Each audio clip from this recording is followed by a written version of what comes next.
Yes, sir. Record. Okay.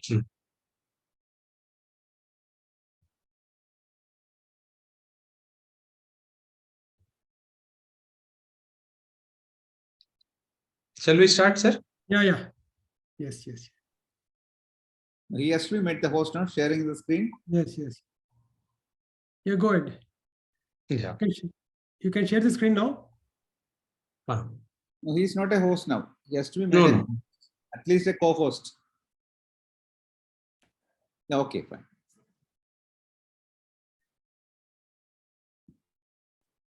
Sorry for that. Yeah. Yeah.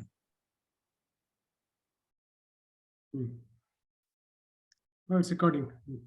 Yeah.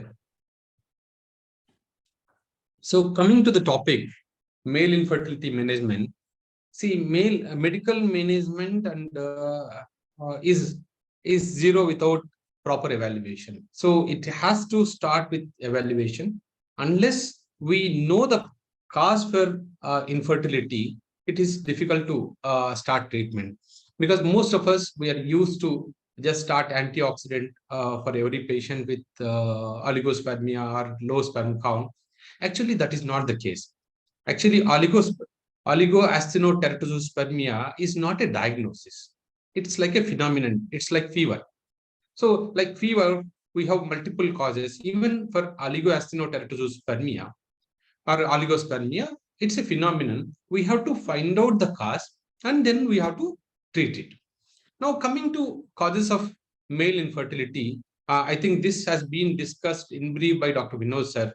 But to highlight a few things, if you see here, idiopathic cause is seen in 31% patients, varicocele is seen in 16% patients, and infection is seen in 9% patients.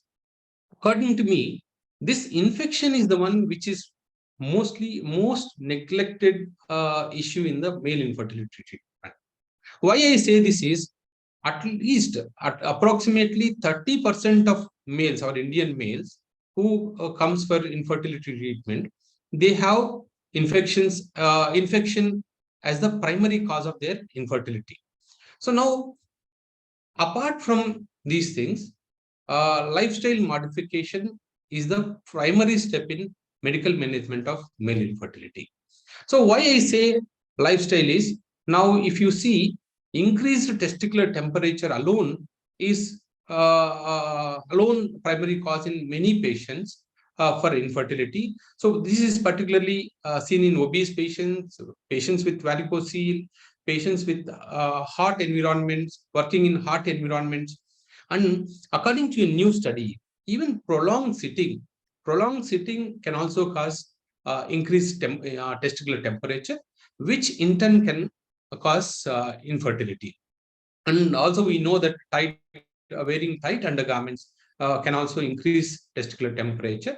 And apart from this, lack of sleep, smoking, either passive smoking or active smoking, and alcohol, both can affect fertility, male fertility. And coming to alcohol, one point which is important is alcohol limits absorption of micronutrients. Now, normally when we put a patient on antioxidants, if he takes alcohol, then there is no use, because alcohol anyway limits the absorption of these micronutrients. Apart from that, stress, lack of exercise. In current generation, people who are going for regular exercises, most of the gym instructors, they're asking them to start whey proteins. Whey protein, I have seen n number of patients after whey protein, after intake of whey protein, they are coming with erectile dysfunction, the cause of which is unknown. Probably what I feel is this whey protein reroutes the testosterone to the muscle. That is why these people, in spite of having normal testosterone levels, they are having erectile dysfunction. So now we have to be careful about these whey proteins and steroids, other steroids which these males they use in as prescribed, which are prescribed by gym instructors. So now, normally what we do is we do a semen analysis report, and then we start management. And sometimes we look for varicocele. But this is not enough in infertility management. We need hormonal evaluation. In some patients, we need infection screening. And in some patients, we need ultrasound imaging. And in some patients, we need advanced sperm test. So why we need these tests? Why we can't start medications or treatment based on semen analysis? These slides, I'll put forward some case scenarios. These case scenarios will tell us why evaluation is important, apart from semen analysis, is important in male infertility treatment. So if you see this first case scenario, here is a 29 years old male patient, female patient, and husband was 34 years. This couple had history of recurrent early pregnancy loss. So, and the couple underwent 4 IUIs, and out of these 4 IUIs, again, 2 IUIs turned up into miscarriage. And again, after the IVF procedure, the couple had miscarriage. So then, in evaluation, the semen analysis report of the husband was normal. But every semen analysis report showed some pyospermia, which was neglected by the initial evaluation process. And to rule out bacterial infection, semen culture test was done in this patient, and semen culture was positive. And then DNA fragmentation test was done. Initially DNA fragmentation test was done, and it was on the higher side. To know the cause of the high DNA fragmentation in this patient, we evaluated and we found that semen culture was positive. That means for all these incidents in this couple, the main reason is seminal infection, which was leading to high DNA fragmentation, and which in turn caused recurrent miscarriages. So coming to second case scenario, we had a 29-year-old male patient. His semen analysis showed azoospermia. This was done in a diagnostic center in a periphery. Now, based on this couple, this male was referred to a general surgeon, and based on this semen analysis report, testicular biopsy was done. And this testicular biopsy report came as maturation arrest, and no other evaluation was done, and the gynecologist suggested this couple to go for donor insemination. Later, when they visited this couple, when they visited a local fertility center, and they did hormonal evaluation and they repeated semen analysis, to their surprise, this semen analysis was normal, but it showed normal spermatogenesis. Only problem which was there in the semen analysis was delayed liquefaction. I think because of this delayed liquefaction, the initial technician, the lab technician who did the first semen analysis, could not see any sperm in the liquefied part. So most of the sperms were trapped in the unliquefied jelly. So now here the inference from this case scenario is we should never start our treatment based on one semen analysis report. At least one semen analysis report shows azoospermia, we have to go with second semen analysis report. Coming to third case scenario, this is again an interesting case scenario.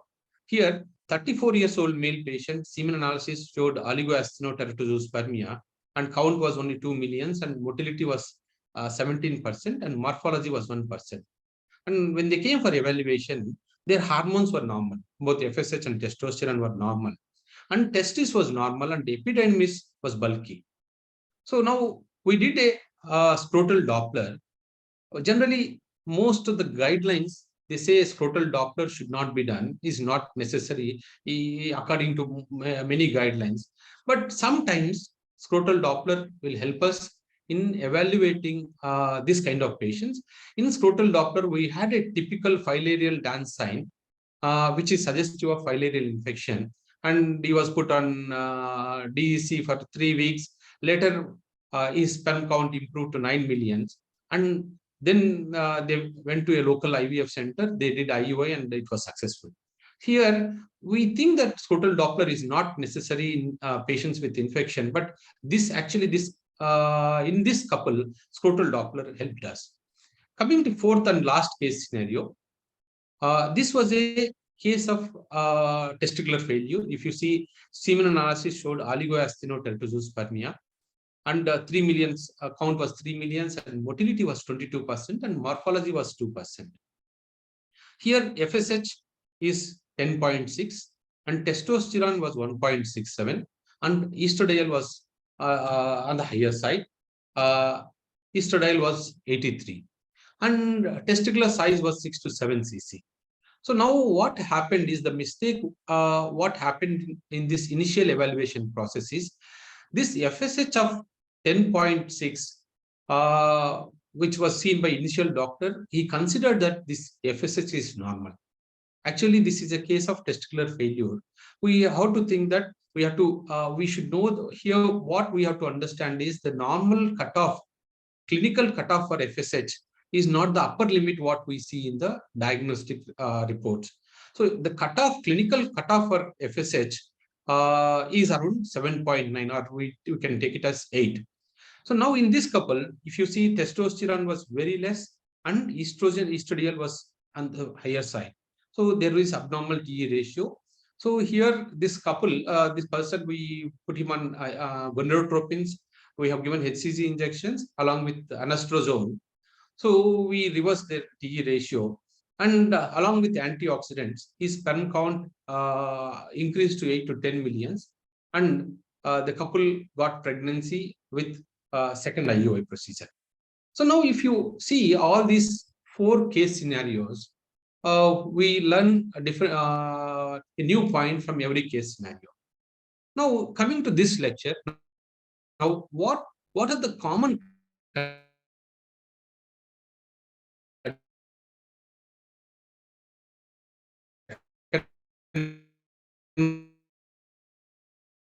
We lost your is voice now. presence of varicocele.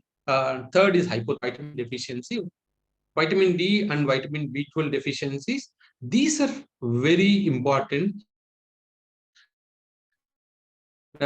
We always neglect male and female fertility. And in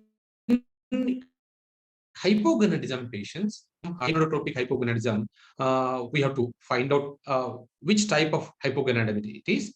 And rarely we see hyperprolactinemia cases and high ROS. So now these are the common scenarios, conditions what we see in infertile males. So now how to evaluate? This has been dealt with Dr. Vinod sir in his last talk. Now we know that history, clinical examination, semen analysis, hormonal evaluation. Then in case of pyospermia or bacteriospermia, we have to do semen culture and genetic evaluation in the end. So now I'm not going in depth in evaluation because this is already dealt. Now in coming to semen analysis, now normally in semen analysis, we know we only see 3 things in semen analysis. One is concentration, motility, and morphology. But there are several macroscopic evaluations which give us useful diagnostic information. This is because based on semen analysis itself, we can know what else is going on. Particularly if you see here, appearance, odor, liquefaction. Liquefaction is very important because any patient, any semen analysis report with delayed liquefaction or high viscosity, the probable cause is infection. So here you have to do a semen culture, or you have to put them on empirical antibiotics till their liquefaction becomes normal. Or in case of chronic prostatitis, this liquefaction may never become normal because of the damage to the proteases. So now in those cases, in spite of normal semen parameters, only with delayed liquefaction, they may not get natural pregnancy. We have to refer them for IUI procedure. Same with volume, semen volume. There are only 2 things which can cause low semen value. One is testosterone deficiency. Second one is accessory gland infection, or sometimes partial ejaculatory duct obstruction. So in case of low semen value, again we have to ask for a transrectal ultrasound, and we have to look for testosterone. So coming to medical management, as we discussed, there are two steps. One is evaluation and then management. Coming to management, we in coming to management, we divide these patients into three groups. So first group is explained treatable group. Second group is explained untreatable group. And third is unexplained group. So in explained treatable group, we have around 25%, 25 to 30% of patients in this group. We have varicocele patients with diabetes, vitamin deficiency. Vitamin deficiency, again, we have to think about vitamin D and vitamin B12 deficiency. And hormonal imbalance. It can be hyperprolactinemia. It can be thyroid dysfunction. So now, and infections. These set of patients, they come under explained treatable group. And second set of patients is explained untreatable group, where we see testicular failure patients, genetic issues, and unexplained group, where we can't find out any cause. So now, coming to the first topic in infections, I divide this topic into three topics. One is infections, second one is hormonal management, and third one is antioxidant therapy. So now, coming to seminal infections, these infections can be acute, chronic, but acute infections are very rare in infertility patients. And apart from this, it can be sexually transmitted disease. So if it is sexually transmitted disease, you can't find anything in regular semen cultures. You have to send a swab for chlamydia, and sometimes it can be gonorrhea, sometimes it can be HSV. Even herpes simplex virus can cause prostatitis or seminal vasculitis. So now, coming to seminal infections, we know we call them as MAGI, male accessory gland infection. The commonest organisms what we see here is Enterococcus fecalis and Enterococcus E. coli. But in my center, where we did a study, the common first three organisms what we regularly see is E. coli and Enterococcus fecalis and Klebsiella. Sometimes we see Pseudomonas. And patients with irritable bowel syndrome and constipation, the main organism what we see there is Enterococcus fecalis. So whenever you see Enterococcus fecalis, you have to ask for a history of constipation or irritable bowel syndrome or recent history of any anal fissure or perianal abscess. All these things can we have to ask in the history. And when it comes to infection, it can be epididymitis, it can be seminal vasculitis, and it can be chronic prostatitis. So now, evaluation sometimes may be difficult. Sometimes you can do a digital rectal examination. Sometimes you can find out organism in the semen culture, but many times there can be bacteriospermia. See, what is important is pyospermia is different and bacteriospermia is different. That means you can see pus cells in the semen analysis, but semen culture may be negative. But sometimes there may not be any pus cell in the semen analysis, but you see semen culture may be positive. But sometimes you see rare organisms like Staphylococcus aureus in the semen cultures, which you should think it's only a contaminated sample, and you have to repeat the sample. If you think that organism is not found in the semen, you have to ask for a repeat test. And normally when you get a reference saying that, doctor, this patient is having infection and can we go ahead with IUI or not? Generally, IUI should not be advised in these patients with seminal infections, because bacteria can ride on the sperm tile into the uterine cavity, and it can cause low-grade endometritis. So now, in case of these infections, either this patient has to be treated, and after semen culture becomes negative, you can send these patients for IUI procedure. Or nowadays there are special techniques like microfluidics, and magnetic assisted cell sorting. There are cell sorting techniques. So they can use these techniques, and then they can do IUI or IVF procedure. So coming to semen culture, these are the indications for semen culture. Semen culture should not be done for every patient who comes to you for regular evaluation. But if you are working in a tertiary care center and the patient is on multiple medications already, he has taken multiple courses of medications, then you can ask for a semen culture. So now coming to indications, if there is persistent pyospermia with impaired motility, if there is persistent delayed liquefaction, if there is low volume ejaculate with normal testosterone levels, this is very important. See, now normally when you see a patient with normal semen analysis with low volume ejaculate, we have to do a testosterone test. If testosterone is also normal, then this can be accessory gland infection or partial ejaculated obstruction. So in these patients, it's better to do a semen culture instead of doing a transrectal ultrasound.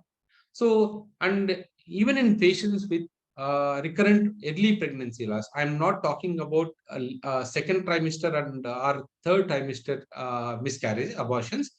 I'm talking about early pregnancy loss, which is seen in first 12 weeks of pregnancy. So, sperm DNA fragmentation is high sperm DNA fragmentation is one of the cause for this early pregnancy losses. So, in these patients, you have to do a DNA fragmentation test, but DNA fragmentation test is expensive and it's not available everywhere. So instead of doing a DNA fragmentation test, we have to look for treatable causes of DNA fragmentation. In treatable causes of DNA fragmentation, we have only 2-3 things. One is varicocele, second one is seminal infection, and third one is increase in testicular temperature. So all these 3 things can be treated. So in case of persistent pyospermia with high DNA fragmentation, now there are n number of studies which says that instead of using a regular ejaculate sperm, using a testicular sperm has better success rates in ART procedure. So coming to antibiotics in male infertility, again, we have to follow the guidelines. Antibiotics should be given as per semen culture report. And high dose antibiotics, again, they are contraindicated or detrimental to the patient. So it has to be, whenever you put these patients on antibiotic therapy, it should be low dose, long-term therapy. So now common organisms, what we see is Enterococcus faecalis, E. coli and Klebsiella, sometimes Pseudomonas and Chlamydia. Now, high dose antibiotics should not be prescribed. So now coming to selection of antibiotics, it is as per semen culture report. If it is chlamydial infection, doxycycline will work 100 milligrams twice daily for 2 to 3 weeks. If it is Enterococcus faecalis, ampicillin 500 milligrams twice daily for 2 weeks, or linezolid 600 milligrams twice daily for 10 days will work in these patients. Generally, ciprofloxacin and levofloxacin are resistant to Enterococcus faecalis. So it's better to start with ampicillin. And if it is Klebsiella or E. coli, then ciprofloxacin or levofloxacin work very well. And I prefer giving OD for 2 to 3 weeks instead of giving 500 milligrams BD. In azithromycin, if you are suspecting STD, azithromycin is a favorite drug for dermatologists. If you are suspecting a sexually transmitted disease and if you don't know the diagnosis, then you can put them on doxycycline or azithromycin. So here the first part is done, antibiotic management in male fertility. Then coming to hormonal management. Now, when it comes to hormonal management, we know that testosterone and FSH are required for normal spermatogenesis. So now, what hormones to be done? These are the hormones what we regularly do: FSH, LH, testosterone total, prolactin, thyroid, and estradiol and inhibin B. Now, As per guidelines, only FSH, testosterone, and TSH are enough in the first step. If testosterone is on the lower side, then you can ask for LH and prolactin. If patient is obese, or if you are suspecting abnormal TE ratio with abnormal thigh fat and abnormal suprapubic fat, then you can ask for estradiol in these patients to calculate TE ratio. Inhibin B should be done only in azoospermic patients before planning for a testicular sperm retrieval procedure, and this is not in hormone, which should be done on regular basis for all infertility patients. So now coming to FSH, there is a doubt regarding FSH in most of us. We think that if a patient, if his FSH is normal, that means patient should be having normal spermatogenesis. This is not true. Many patients, even with testicular failure, they can have normal FSH value. As I said, there is a clinical cutoff for FSH. According to many studies, clinical cutoff for FSH is around 7.9. So it's not, if you see most of the diagnostic reports, the upper limit is around 14 or 90 or 18.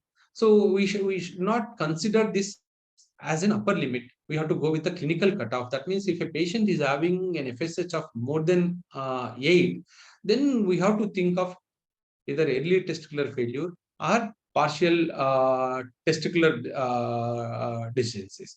So now what happens here is, now whenever we select a patient for varicocele or whenever we select a patient for medical management, this clinical cutoff is important. This, if FSH value is less than 8, there is very high chance that this patient will improve with our medications, or even if you are planning varicocele surgery, there is very high chance that this patient will improve after varicocele surgery. If FSH is on the higher side, then there is less chance of improvement even after varicocele surgery. So coming to testosterone, why testosterone is important in male infertility is, testosterone stimulates transport and delivery of the sperm. It maintains normal reproductive function, and it promotes growth, differentiation, function of accessory organs of reproduction. So that is why testosterone level should be normal, maintained in these patients. So now is an important slide for juniors who started seeing their infertility. Now, whenever they have to find going to treat this patient or not. So, as I said, FHS cutoff should be around 7.9.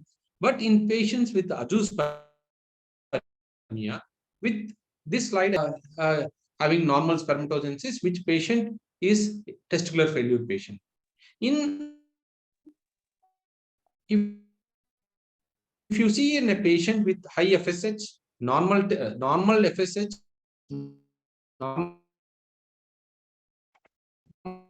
testicular value, then probably this patient is having normal aspect, primary testicular failure, and the FSH, LH, prolactin, testosterone on the lower side, then it is a case of hypogonadotropic hypogonadism. In these patients, we are not supposed to do testicular biopsy because they need medical management. They need gonadotropin therapy. Only after that, we have to go for testicular biopsy in this patient. So you have to differentiate which patient needs a testicular biopsy, which patient has to get treatment before testicular biopsy. So coming to hormonal management, we have 4 commonly used drugs. These are the commonly used drugs in male infertility. One is clomiphene citrate and tamoxifen. Both are selective estrogen receptor modulators. And we have anastrozole and letrozole. And then we have gonadotropins. Now, where to use these drugs? It depends. You have to understand the HPT axis. Now, once you understand the HPT axis, this is easy. Now, aromatase inhibitors like anastrozole and letrozole, they have to where you have to use these drugs and where clomiphene works, you should understand. So So if you see and coming to the doses of this uh, medications, this is very important because sometimes we see some of us prescribing clomiphene in very high levels to infertility patients, because what happens with this high doses of clomiphene citrate is patient will have abnormal TG ratio, patient will have severe side effects. So now the dosage for clomiphene citrate in males is 25 milligrams for 25 days in a week, and give a gap of 5 to 7 days. Then you have to restart their clomiphene citrate. But what happens if you continuously give clomiphene citrate is there is abnormal TE ratio after continuous usage of clomiphene citrate. And most of these patients, once there is abnormal TE ratio, they come back with low desire and sometimes erectile dysfunction, and even sperm parameters which improve in the first 1 or 2 months of clomiphene citrate. You start deterioration in the third month because of abnormal TG ratio.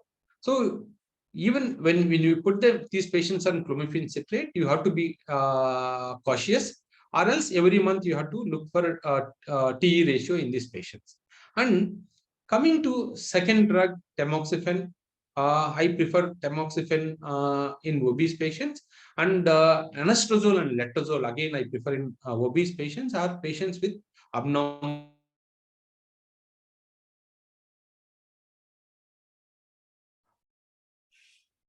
Rahul, your voice is there's disturbance and a lot of disturbance in your voice. Maybe you can. Hello, Rahul, can you hear me?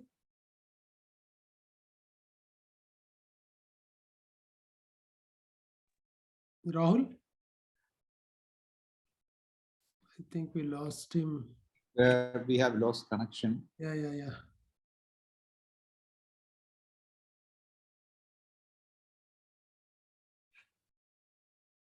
His internet connection is not good.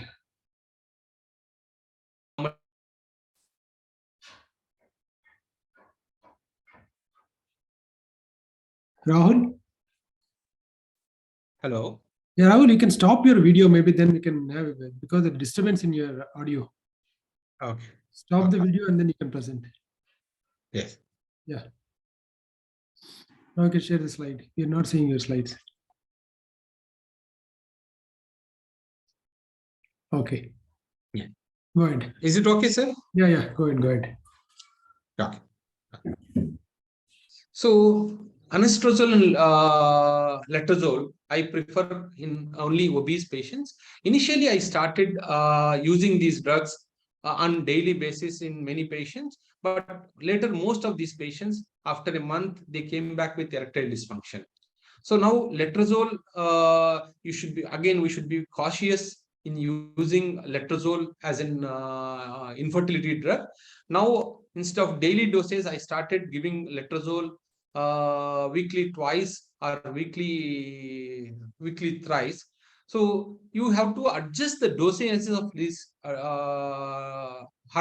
medications as per their TE ratio. So that means regularly you have to check their TE ratios.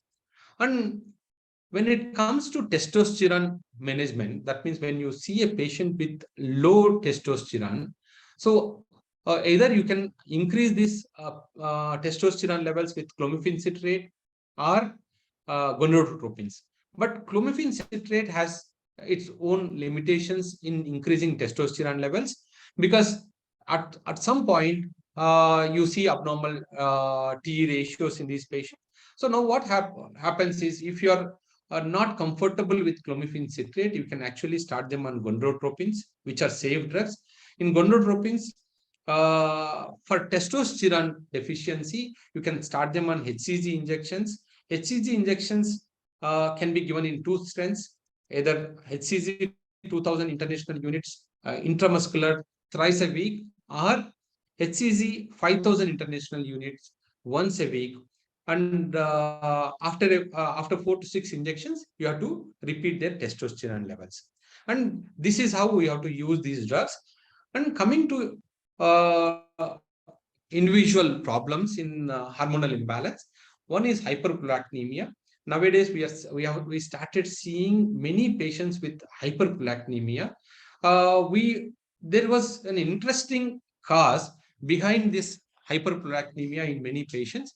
Now, we started looking back and seeing why most of the patients are coming with hyperprolactinemia is now there are certain medications like esomeprazole, domperidone, all these drugs, what we call them as PPIs and domperidone, which are given for APD. Now they increase their prolactin levels. Now, whenever the prolactin is on the higher side, it suppresses sperm production, it suppresses testosterone levels. So now, which patient now commonly what we used to do in these patients is whenever we used to see a hyperprolactinemia patient, we used to ask for an MRI or we used to refer these patients to endocrinologists. So unless it is more than the double of upper limit, then we don't have to stress. Excessive stress and lack of sleep also can increase prolactin levels. So if you are seeing borderline increase in prolactin levels, you don't have to evaluate them. You can just put them on cabergoline and ask them to relieve their stress. And if they are on any drugs which can cause which can increase their prolactin levels, you have to ask them to stop those drugs. So coming to another issue in hypogonadism, another condition we have in hypogonadism, we have hypogonadotropic hypogonadism and hypergonadotropic hypogonadism. In hypogonadotropic hypogonadism, this is a rare condition. We may not see these patients regularly, but the treatment protocol in these patients is most of the times you see these patients with small volume testes, very poor secondary sexual characters, and very low FSH, LH, and testosterone levels. Now, these patients should not be taken for testicular biopsy, and they have to be treated with gonadotropics. If you are comfortable, we can treat these patients, or we can actually refer these patients to an endocrinologist who can manage these patients, because the management in these patients, it takes lot of time, and it is always difficult to counsel these patients because they are spending a lot on these gonadotropins. Now, this treatment usually goes on from 3 to 9 months. So now, initially, to summarize the treatment of gonadotropins in this hypogonadotropic hypogonadism, you have to start with HCG injections. Once the testosterone, you have to prime the testis. Once the testosterone level comes to the normal range, then you have to add HMG injections in these patients. Now, HCG, either as we discussed in the previous slide, you can actually give them 5,000 international units once or twice a week till testosterone comes to normal range. Then you can add HMG. HMG injections are available in 75 and 150 IU. So what is suitable for these patients is 75 IU injection twice or thrice a week till you see sperm in the ejaculate. This will go on for months. So since most of these patients are too anxious and every time they ask for the outcome, it's better you refer these patients to an endocrinologist, and you can ask the patient to come back once they start seeing sperm in the ejaculate. So coming to the drugs part, I think we discussed about tamoxifen, clomiphene citrate, and how these drugs work is they okay. One. Yes, I think we discussed about clomiphene citrate. Now, coming to aromatase inhibitors, anastrozole, it blocks conversion of testosterone to estrogen within hypothalamus. And other two drugs like selective estrogen receptor modulators like tamoxifen and clomiphene citrate, they have negative feedback on hypothalamus, so they decrease GnRH pulse frequency and pituitary responsiveness to GnRH. So anti-estrogens will increase and thus increase in GnRH and improve its pituitary response. So by this, what happens is if you put them on these drugs, it increases FSH and LH levels, and which in turn increase spermatogenesis. FSH is responsible for spermatogenesis, and LH is responsible for testosterone improvement. These are the slides which tells you how these drugs work. And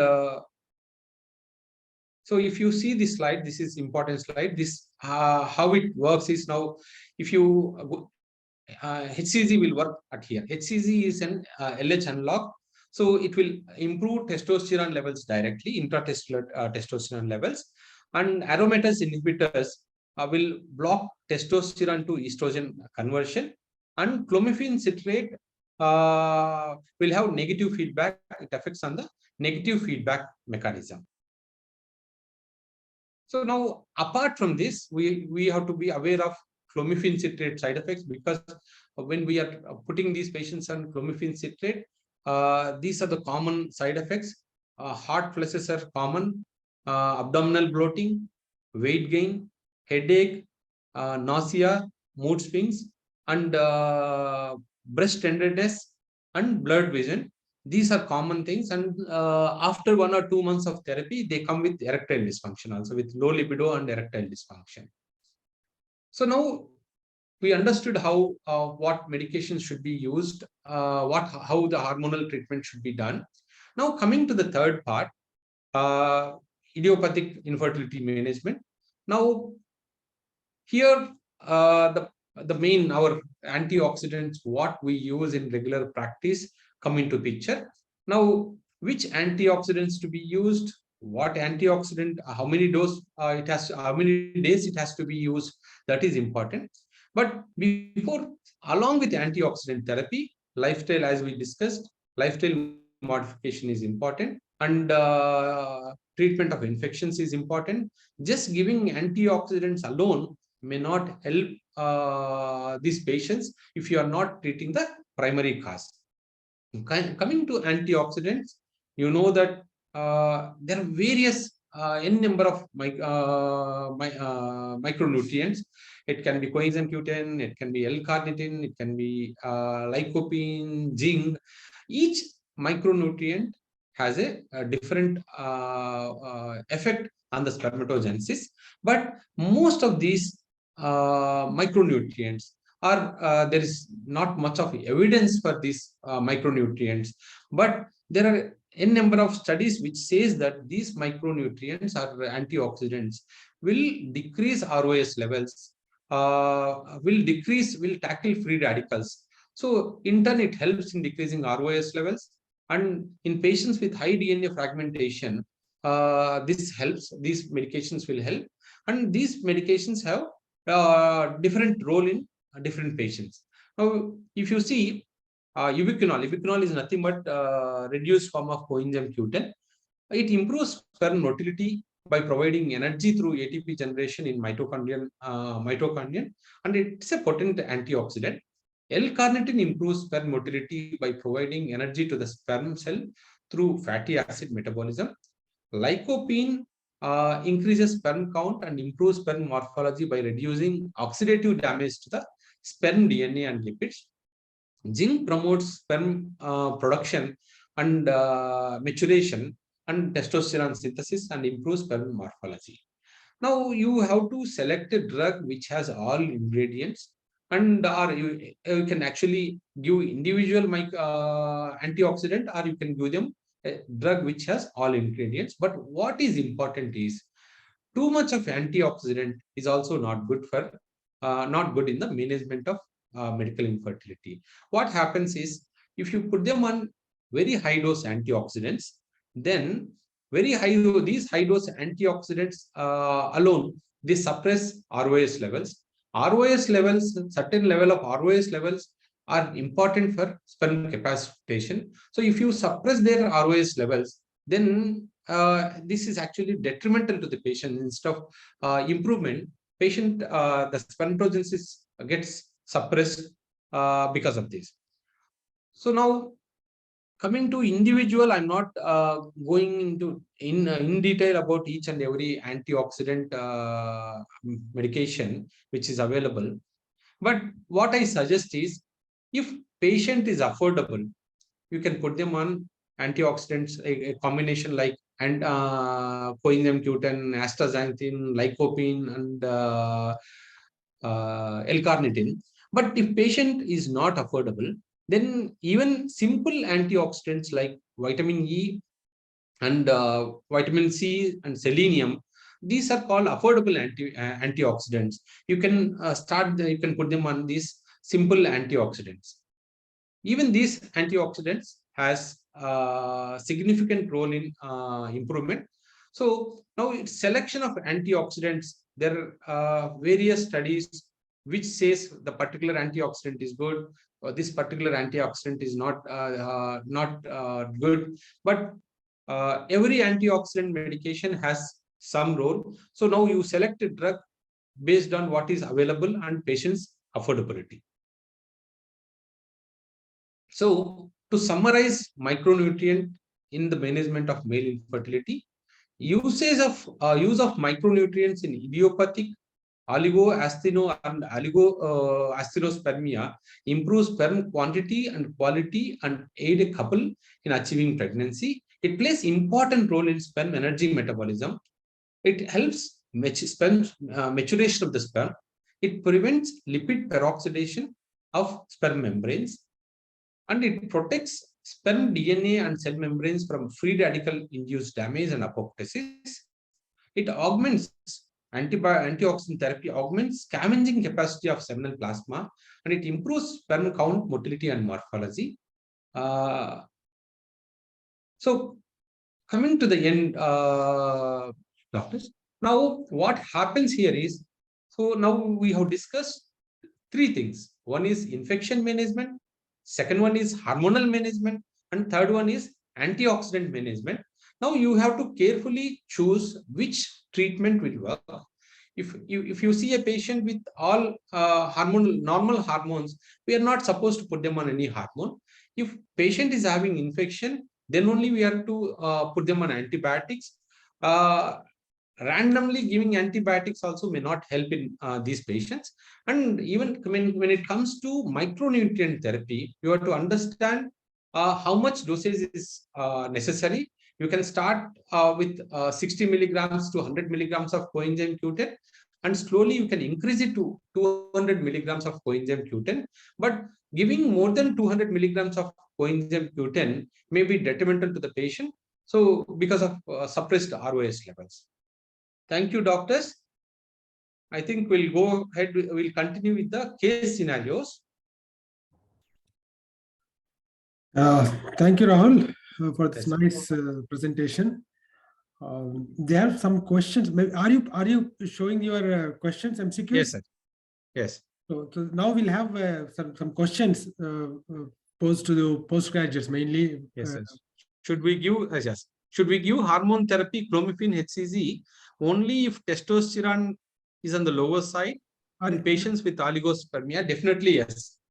So now only when hormones are on the normal side, then basically we are not supposed to give clomiphene citrate or HCG, because if testosterone goes to supranormal level, then it suppresses HPT axis, then which in turn decreases spermatogenesis. So that is why we have to prevent clomiphene citrate and any of these hormone medications if hormones are in the normal range, testosterone is in the normal range. But if you see a patient with low FSH and testosterone is normal, then we can give clomiphene citrate. Low FSH means FSH on the very lower side, like which is less than 1.5 level. Then coming to second question, Rahul, what is the drug used for? Rahul, you can present your MCQs. After the MCQs, we'll take up these questions. Then after that, you present the answers. Yes. Yes.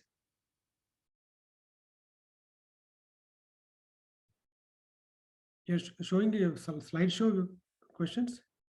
Okay.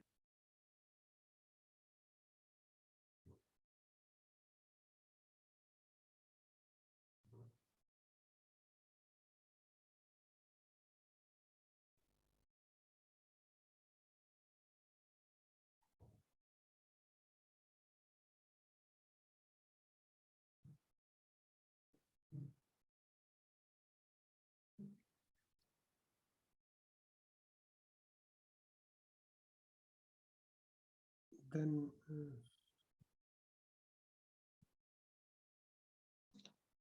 Sir, can you see my screen, sir? no. I can't see your screen.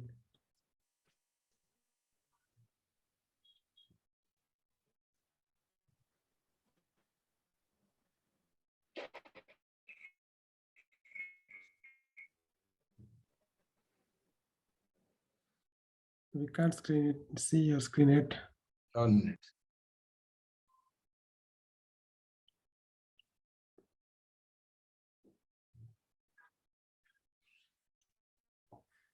Yeah. Hello. Yeah, now we can see. Yes. Yeah. So now we have around 10 to 11 questions. The first question is, we have a 30 years old old male patient who is referred with infertility. Examination revealed epididymal swelling bilaterally. Semen analysis showed asthenospermia. So what is the most likely cause of his infertility? So we have one, architis, two, malignancy, third one is chronic epididymitis, and fourth one is hydrocele. Sir, should I discuss answer here or at the end after the questions? After all the questions we'll discuss. Yes. This is the first question. Second question, which of the following is not an absolute indication for semen culture? Understand the question. This is which is not an absolute indication for semen culture. One is as a routine investigation in all infertile males. B is in case of persistent pyospermia.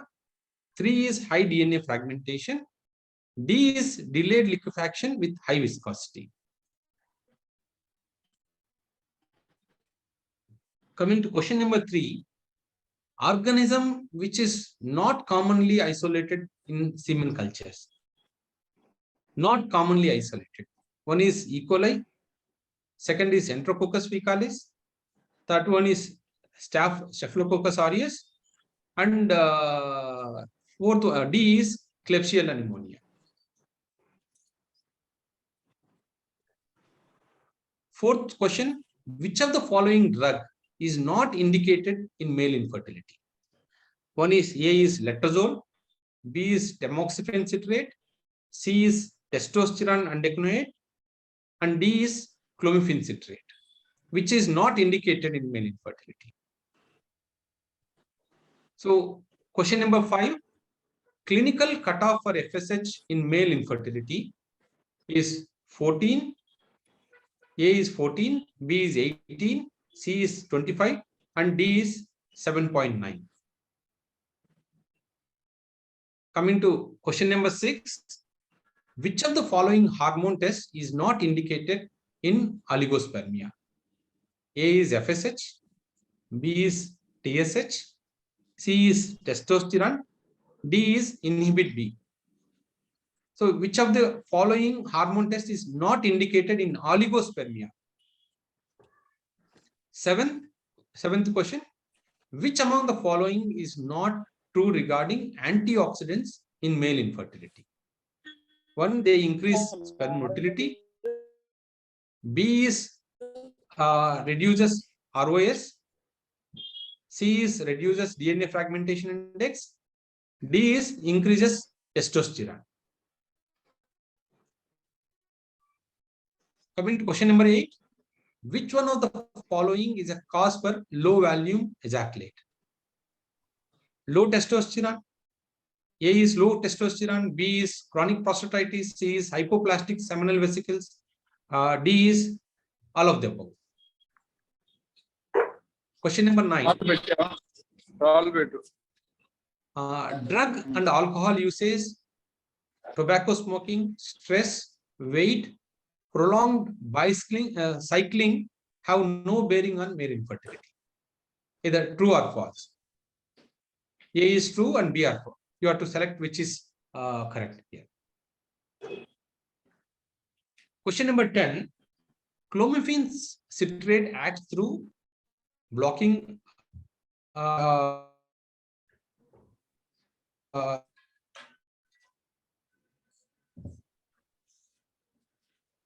estrogen receptors. D is inhibit gonadotropin secretion. Yeah, very interesting questions, Rahul. I think the pages are very attentive. They have answered almost all the questions. Now we'll take up the questions posed by the audience. I think the question from Dr. Shravan, HMG, human menopausal gonadotropin, acts on which part of the pathway? Okay. No, it improves HCG, it acts similarly? HMG is equivalent to it's an analog of FSS and HPT axis. HMG has two components, right? It improves. So now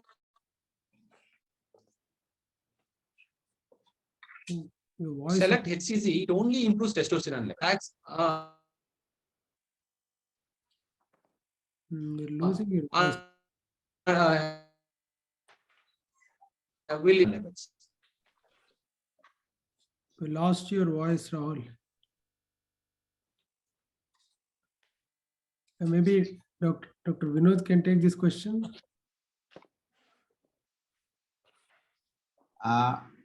Is it? Are we going to answer the MCQs one by one, or? No, first, there are two questions in the chat box. I think Dr. Girish's question Rahul answered. Shall I take that? What is a drug for delayed liquefaction? Yeah. Okay. See, delayed liquefaction means that the semen is not getting liquefied or it is taking too much time. So there are many causes for this, and one of the commonest cause is infections. And the first thing we can do is treat infection if it is there. Then the delayed liquefaction will be impacting on your semen analysis also. If you are getting the semen analysis in a good lab, they know how to liquefy that sperm and do that semen and do the test. Otherwise, if a delayed liquefaction is reported from a common ordinary lab, never trust the parameters which they are reporting. Then coming to the further drugs, there are many drugs which has been tried, but all are empirical usages. And another thing is, even though the semen is not getting liquefied in your lab, it may get liquefied in the vagina once it is deposited. So what matters is whether the semen gets liquefied in the vagina and the sperms are released so that sperm can move to the into the uterus. So the best test would have been a postcoital test where they take a smear from the cervix and see whether the sperms are there. If the sperms are there, it is fine. We need not bother about delayed liquefaction. So in summary, what we need to look when you see a patient with a delayed ejaculation, the first thing you have to see is whether it is from a good lab or not, and whether to trust the 7 parameters or not. Secondly, you look for any source or any cause for infection by semen culture or by history or by palpation. You're getting any signs of infection, treat the infection. Then you can probably get the help of your gynecologist and see whether there is any postcoital test is being done, and you can see the sperms in the cervix after the polyps. So this is roughly how to manage it. Some people use N-acetylcysteine. There are some people use bromoxine. These are all empirical uses with not much evidence. Okay, thank you. Rahul, are you there? Yes, sir. Yeah. Would you like Yes. to add anything to that? Yes. So that is why we have to prefer doing semen analysis in any fertility centers, and instead of depending on a diagnostic center. It's always now there are so many fertility centers everywhere. Instead of doing a semen analysis in a diagnostic center, it's better to refer them to a local fertility centers. Okay. Rahul, I have few questions to you. So Yes. you have stressed a lot on infections, which is very much Yes. neglected by many of us. So the Yes. problem in identifying infection, you see a semen analysis report, it shows pyospermia, but most Yes. of these may not be pus cells; they are just First maybe sense. Yes. immature sperms. So it's Yes. very important to differentiate immature sperms from what you call WBCs and Yes. to diagnosis. Unless the Yes. person who is doing the test is very good in differentiating neutrophil from an immature sperm, Yes. we cannot treat. We don't know how to go about. What are your Yes. comments? Ideally, we have to do an ENS test, sir. But what happens is that is why pyospermia. That is why I said, sir, pyospermia is different from bacteriospermia. Hmm. So all pyospermic patients, we don't have to treat it. So Okay. it's simple. Instead of doing an ENS test, it's better to do a simple semen culture. Even semen culture, there are two types of cultures, sir, regular culture and automated culture. As per my experience, automated cultures has better yield than regular conventional cultures, sir. Okay. So it's an inexpensive test. Instead of doing an ENS test, it's better to do a semen culture test in these patients with pyospermia to rule out whether this is an infection or just round cells. How do you give the sample for culture? Are there any specific like precautions when you give the semen for culture? So semen culture, we ask them to clean the glans penis and prepuce before giving semen culture test, sir. And we have to ask them not to touch the inner surface, like urine culture. We have to ask them not to touch the inner surface of the culture bottles. Okay. It has to be a sterile container. Yes, sir. And there is no need for abstinence for semen culture test. Okay. So like our urine culture, you again see after 48 hours of growth to see if any infection, 48 hours of incubation. Yes, same thing, sir. Same culture. Culture method is same, sir. Methodology is same. Okay. What is the role of PCR in identifying infections, seminal infections?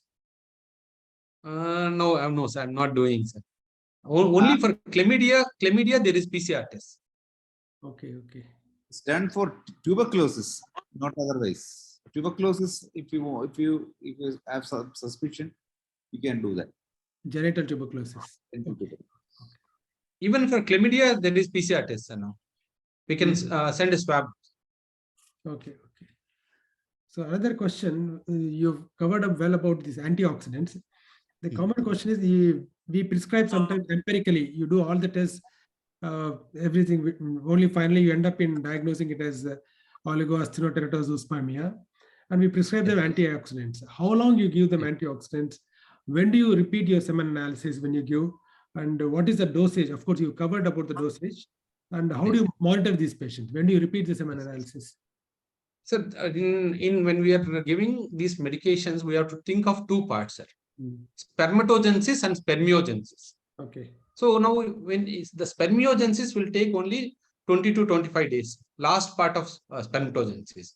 So suppose if a patient is having only asthenospermia, that means concentration is normal and motility is on the lower side, then we don't have to wait for 3 months to repeat semen analysis.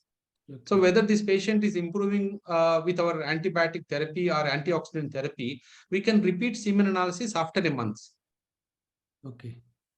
But if it is spermatogenesis, then if it is oligospermia, low sperm count, then once in 6 weeks or once in 8 weeks, we can repeat semen analysis. Okay. Is there any role of these antioxidants after varicocele surgery? Definitely yes, sir. Okay. Definitely yes. I use it for at least 60 days after varicocele surgery. 60 days? after. No, I didn't understand. Immediately after surgery? Immediately after varicocele surgery, I start antioxidants. I give them for 2 months. Okay. What is the We ratio? have to cover at least one spermatogenetic cycles. Uh-huh. Normally, one spermatogenetic cycle is around 60 to 74 days. So ideally, the first question you asked me, sir, how many days you have to use these antioxidants? Oh, So we have to give antioxidants. We have to try antioxidants for at least 2 spermatogenetic cycles, okay. which is around 5 to 6 months. If patient is responding, we can continue. If patient is not responding, after 2 spermatogenetic cycles, we have to stop antioxidant therapy. So among all the antioxidants, suppose somebody asks you to choose one, which one you choose? Two things, sir. I choose coenzyme Q10 and astaxanthin. Coenzyme Q10, astaxanthin. Hmm. Okay. And patients with infections or prostatitis, zinc is a very good antioxidant. These are all very expensive drugs, as you said. No, zinc is very simple, sir. Even any multivitamin has zinc. Oh, yeah. Okay. And simple antioxidants like vitamin C, vitamin E are cheaper antioxidants which are easily available. Okay. There's a question from Dr. Kannan, sir. What do you do if you see aggregation in semen analysis, clumping of spermatozoa, agglutination? Yes. What So to do? two things. It can be agglutination or aggregations. So one sometimes it can be immunogenic, or sometimes it can be because of infection. Even a patient is having infection, chronic prostatitis or seminal vasculitis, we see agglutinations. So what we have to do is give a antibiotic therapy. Look whether this agglutination is persistent or it's coming down. If it is persistent even after antibiotic therapy, then that means we can't treat it. So it can be because of anti-sperm antibodies. Okay. I think that totally anti-sperm antibodies. So before we go to the answers, Dr. Vinod, would you like to add anything? Nothing much. Dr. Reddy has nicely summarized everything, and he has touched upon almost all points.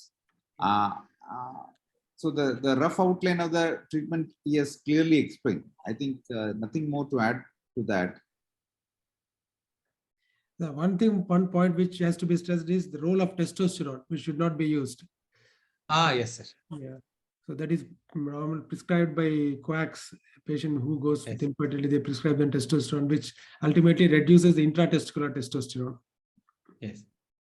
Yeah. I have one, Dr. Surya Prakash, I have one question. Yes, sir. Sridhar, sir, please. Yes, sir. Good evening, all of you. Good evening, sir. Good evening. Please go ahead. What is the? I am getting result of what?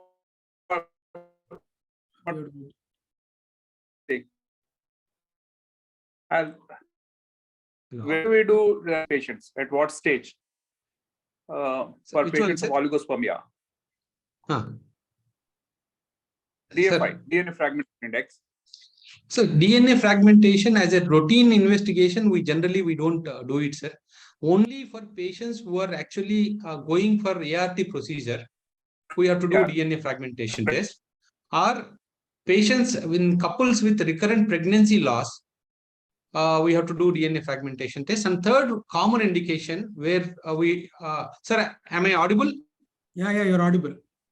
Yes, sir. I can hear you. Yes. In only two scenarios, in regular OPD setup, in only two scenarios, I ask for DNA fragmentation test. One is if the couple is having recurrent early pregnancy loss or abortions history. Second one is if there is gross varicocele, but all the semen parameters are normal, to choose to decide whether this patient needs varicocele surgery or not, we can do DNA fragmentation test. What about unexplained infertility, Rahul? There is a role of DFI, no? See, generally what happens, sir, fine. No, instead of doing it. in patients with DFI, low DFI, Oh. any improvement after surgery or our treatment? Did Yes. you So find now, any improvement object uh, in a type of a series cases, or is just a sporadic investigation? no, sir. See, basically, we see that DNA fragmentation is coming down even with a month course of antioxidants. Also, you can actually see decrease in DNA fragmentation if it is not a chronic infection or gross varicocele. So now, normally there are n number of drugs which are available in the market, which says that defrag, which are actually branded or named such that which shows that will decrease DNA fragmentation. They are actually not drugs; they are simple antioxidants. It's only a marketing gimmick. So now antioxidants, even sometimes antioxidants also can decrease your DNA fragmentation. But we have seen n number of patients with varicocele with high DNA fragmentation after varicocele DNA fragmentation coming down. But only one scenario, which is actually a difficult scenario for us, is if a patient is having chronic infection, chronic epididymitis with varicocele. It's a difficult patient for us, sir, because in spite of doing varicocele surgery, because of this chronic epididymitis, their DNA fragmentation levels will be persistently on the higher side. Okay. Only this case scenario, we have to be careful. Okay. Okay. We'll go to answers, Rahul. Question and answer. You can show your MCQ answers.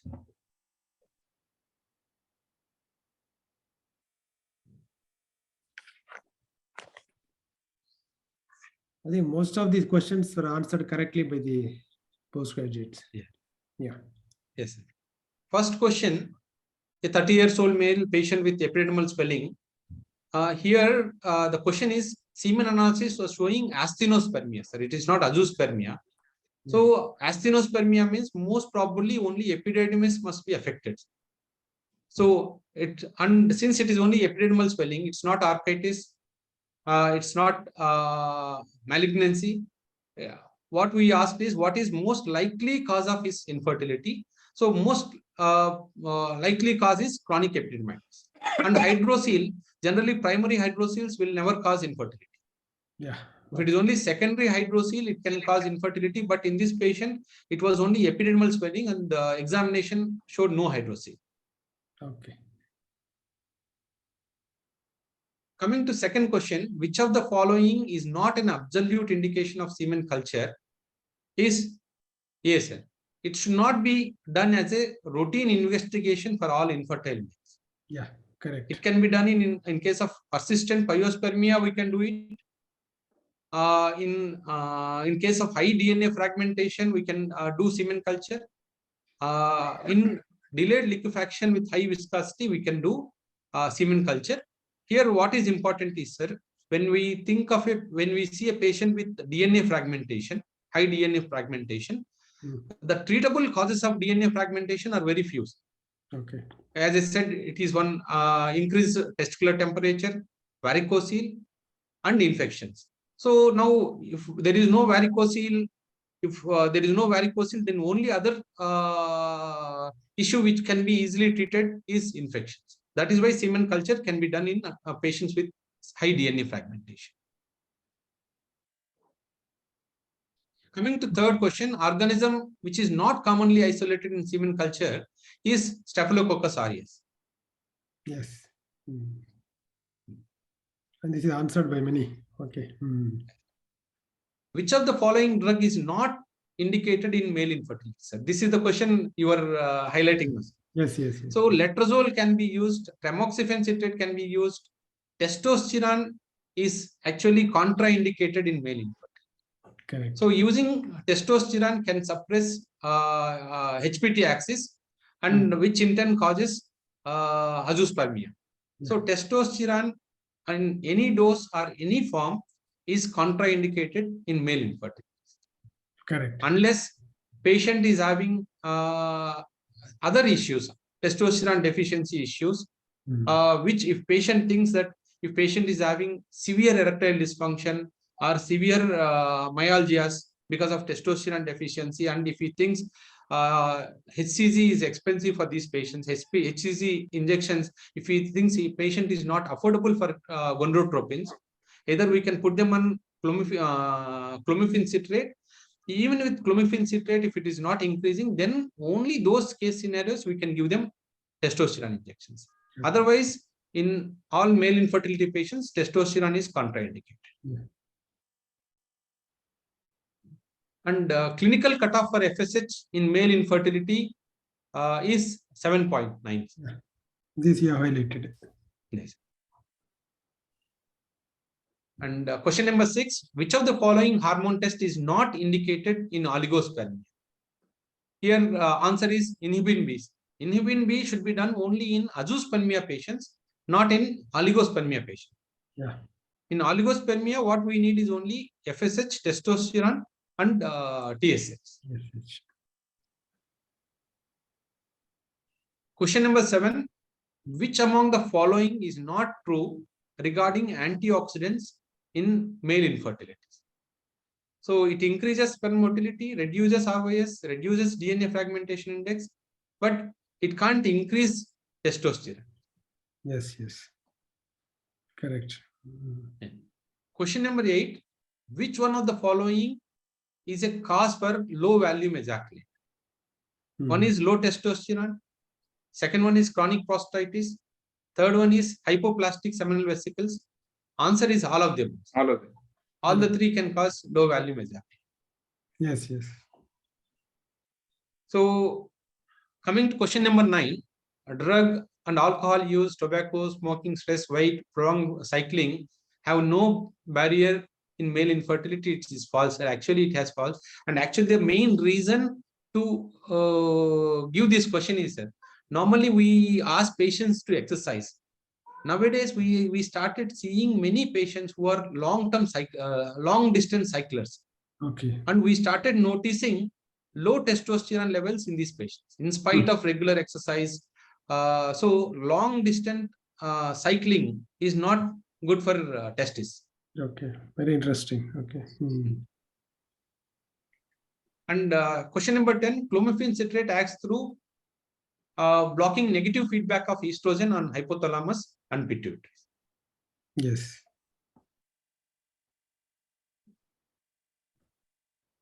Yeah.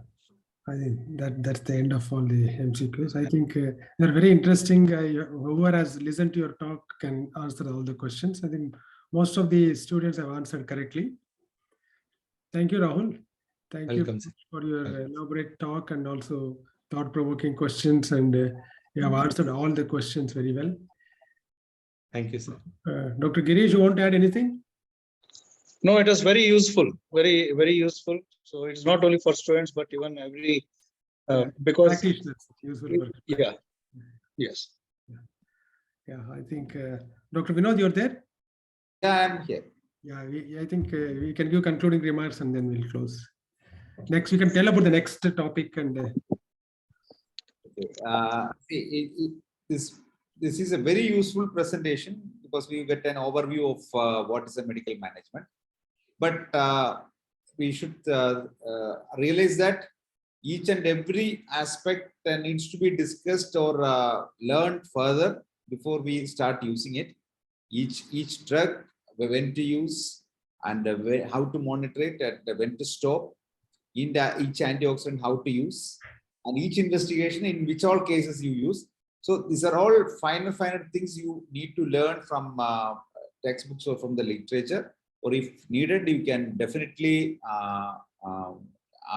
put the post in the andrology subsection, or even in ASU, we can put the queries so that we can answer all of them. And the next thing will be the surgical management of male infertility, and it will be covered by Dr. Arun Karthik. okay. Thank you, Vinod. Thank you, Rahul. Thank you, sir. Thank you very much. Welcome. Thank all the participants for attending this talk and staying till the end. Thank you. Thank you very much, sir. We will meet Welcome. again Thank you. after 2 weeks. Welcome. Thank you. Bye-bye. Thank you. Bye, sir. Bye. Bye. Good night. Thank you. Good night. Good night, sir. Good night. Good night.